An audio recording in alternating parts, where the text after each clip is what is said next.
here are the best books that I read in 2023, which is already 2 years ago. And I really like this list because there's a bit more experimental fiction. There's still a mix of poetry and nonfiction, but three of these books were actually part of my first very viral video on TikTok. So it's sort of nice to revisit them and hopefully explore them more in depth. As always, I'm going to leave my very favorite book, which is a very, very good book, to the end, but just talk about these not in any sort of order, but I'll probably categorize them by genre and category. But I'm going to start with my runner-up book, which is Mike McCormack's Solar Bones. This book was very nearly my book of the year. It's a quiet revelation of a book and a really beautiful experiment where it is one long run-on sentence, but it is broken up by paragraphs, so it does read very much like a novel. It follows the shade of an Irish civil engineer who returns on All Souls Day to revisit his life. And I think other lesser works would have tried at grand contemplation about life and everything, but this is just an ornery Irishman reflecting on his life, his marriage, his road trips, and it's just a really fascinating display of language and beauty, and the ending sentence of just keep going, keep going, keep going to fuck. It's just a beautiful contemplation of life, wonderful, experimental, and prosy, and really nearly my book of the year, except a Nobel Prize winner took that. So I really recommend everyone to pick this up. If you want to get into experimental fiction, it's a really lovely one, and the Irish continue just to stand head and shoulders per capita with really great fiction, and I think this experimental fiction is really worthwhile and really easy to get into, and it was a really wonderful slice of life and character study amid the beautiful prose. Also, for a bit more adventure, I have a short story collection, which is Deesha Philyaw's The Secret Lives of Church Ladies, which is a wonderful examination, I think, of love as much as anything. There's a really lovely lesbian couple in Snowfall dealing with estrangement. There's a physicist who falls in love with a coworker in another story. There's just this really rooted, beautiful sense of love and relationships that isn't trying to be overly dramatic, but really gives you that heartwarming hearth sense of place. Of course, this is a book about Black women, so there is quite a bit of pain in here too. Peach Cobbler is a really rough story, but I think Philyaw's sense of character and just establishing a sense of environment and beauty early on even gets you through those hard stories, and it's a really lovely, beautiful collection that was one of the best short story collections I've ever read, and I really need to pick up more of her work if she has any, because this was just such a revelation of a book. I encourage everyone to pick it up. It does have sort of a bit of a weird title, but even that story, The Secret Lives of Church Ladies, is a standout. So even if you're scared off by the title, pick this book up. It is wonderful, beautiful. Now talking about the second experimental novel that I talked about that went viral. This is Ken Saro-Wiwa's Sozaboy, which is, I think, an unjustly forgotten Nigerian classic. Wonderful book in the 90s, which is written in the subtitle Rotten English, but is really just sort of an invented pidgin English that Saro-Wiwa uses to create his character's soul and heart and personality of a young kid who's just horny and trying to establish his masculinity, who gets shoved into this civil war. He's not sure who's fighting who, and he just goes along and is just destroyed by this experience. But it establishes this really wonderful, naive voice, and it gives Saro-Wiwa the ability to criticize so many institutions, the police, the army, the government, and masculinity in general. It's a really wonderful, vibrant, zippy book filled with a lot of slang. I think the copy that I had a bit of an annex, but it's just fun. You can parse it out yourself. It's a really wonderful, fascinating book, and unfortunately Saro-Wiwa was executed by the Nigerian government for his activism and in part for this book. So I know it's out of print and hard to get, but if you can find your hands on a copy, it is a beautiful, wonderful work of language that I think is still politically very relevant and is just a wonderful, fascinating read. Let's keep going with the experimental fiction and Rebecca Watson's Little Scratch, which was, I think, either a Goldsmith Prize winner or nominee, but this was recommended to me by a friend as a stream of consciousness novel, and what a stream of consciousness novel. Rather than sort of flowing beautifully like Mike McCormack's book, this one is a very jagged one where the paragraphs and lines are scattered all along the page, so it is very much a book where you are flitting between thoughts of this character as she pieces together a really horrible night that she had last night. And it's just everything from like having to go to the bathroom all the time, itches, and just random intrusive thoughts. It's a really wonderful book. It takes a bit to get into, but I think it does that jagged stream of consciousness better than any other book that I've read, and I think much more successfully than more experimental books like House of Leaves, which I only has the construction going for this. I think this, the construction and the plot and everything marries together really beautifully and wonderfully. It's a really quick read, and I think it's a really lovely, hard book. It is traumatic. There is something bad that happened to her, but I think it's a really, really successful debut novel, and I'm really looking forward to reading more of Rebecca Watson's work, because this is a heck of a home run for a first experimental book. Getting into some more experimental poetry, we have Alice Notley's The Descent of Alette, which is a really great bit where basically she says in her foreword that she was getting tired of people not parsing phrases correctly. So what she does is she actually surrounds each line with quotation marks. And so you're reading it out as this quotation. So it really makes you pause in the rhythm and is a really successful way to get you to pause and savor the words.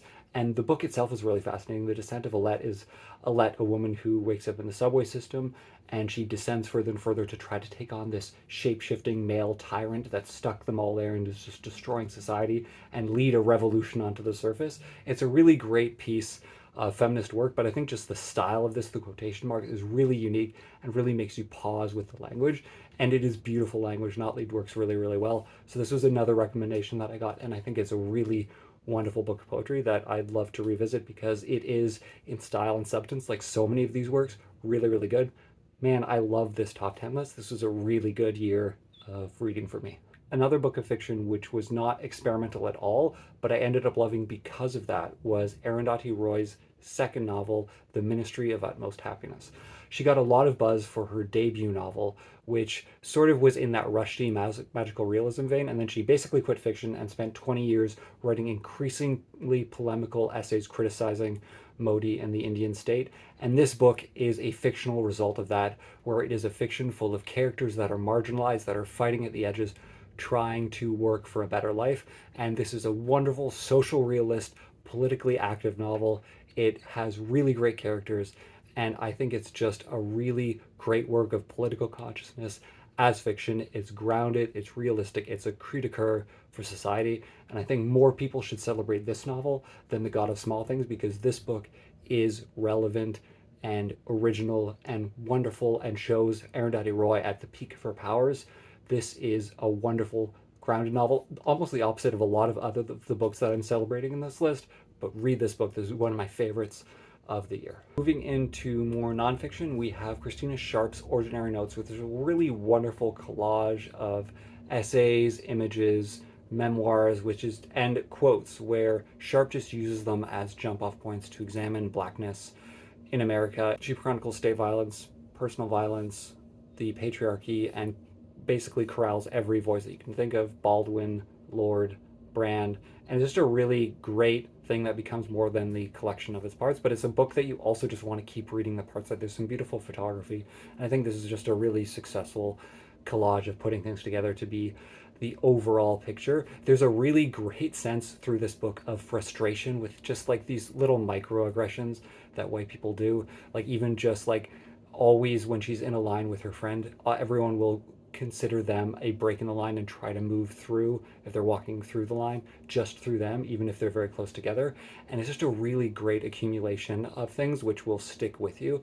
Really wonderful work of experimental nonfiction. I was also really struck in 2023 by a little slip of a volume of nonfiction by the Canadian professor Rinaldo Walcott on property, which is essentially a treatise on police abolition and reimagining society.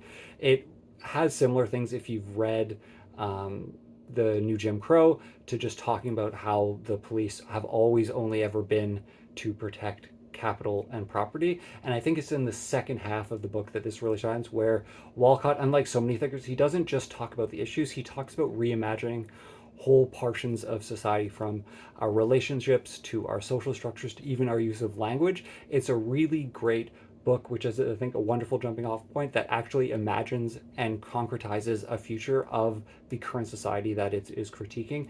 It's a really short read, but I think a really, really great book on property that just goes full communist at the end. Really, really love it, and I think more people should read it. It's a really great, concise academic treatise in the tradition of Marx and a lot of those people trying to popularize things for a wider audience. It's a really easy read, and I think a vital one. Speaking of Marx, but not that one, this is my last nonfiction before I get to my favorite fictional book of the year, and this is by W. David Marx on Japanese fashion and the intersection with American style. It's called Ametora, and if you've read that recent podcast that went viral on sort of Ivy, you can know that the most interesting parts are literally just taken from this book. Read this book instead, but it basically goes into how post-war Japan basically started copying the American Ivy League style and how it became this whole thing.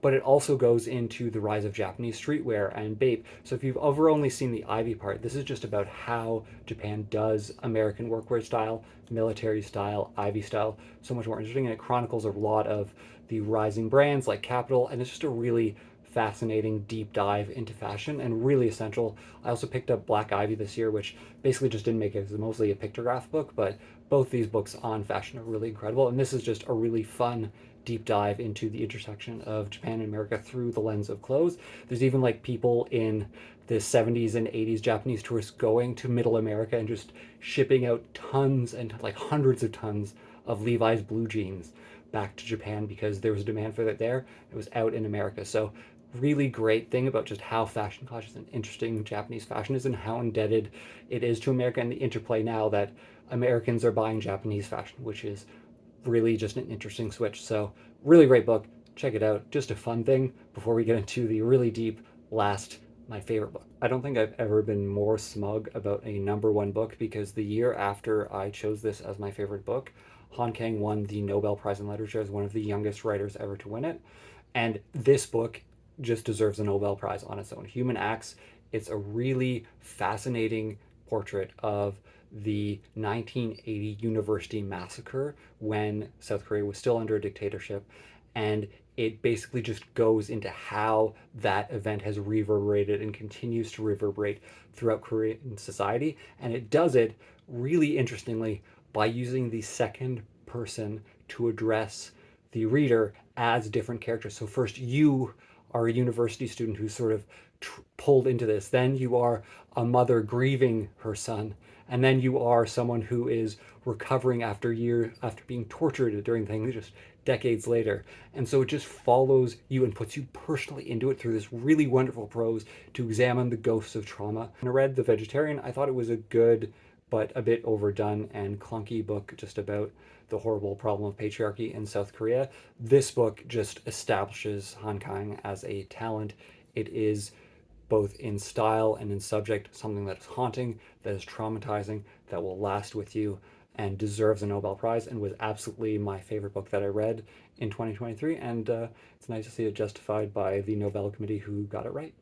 So I will see you next time for my favorite books of 2024, which is the last two that I can do this, but I'm going to probably do some other lists. I'm going to, I think, talk about Canada Reads books when that's over in a couple weeks, as well as maybe some Stephen King books, and keep this YouTube channel going because it's nice to talk a bit more at length about books. But read all these books on the list, especially the experimental ones. Have some fun. Go branch out a little bit, and yeah, keep on reading as the world falls apart.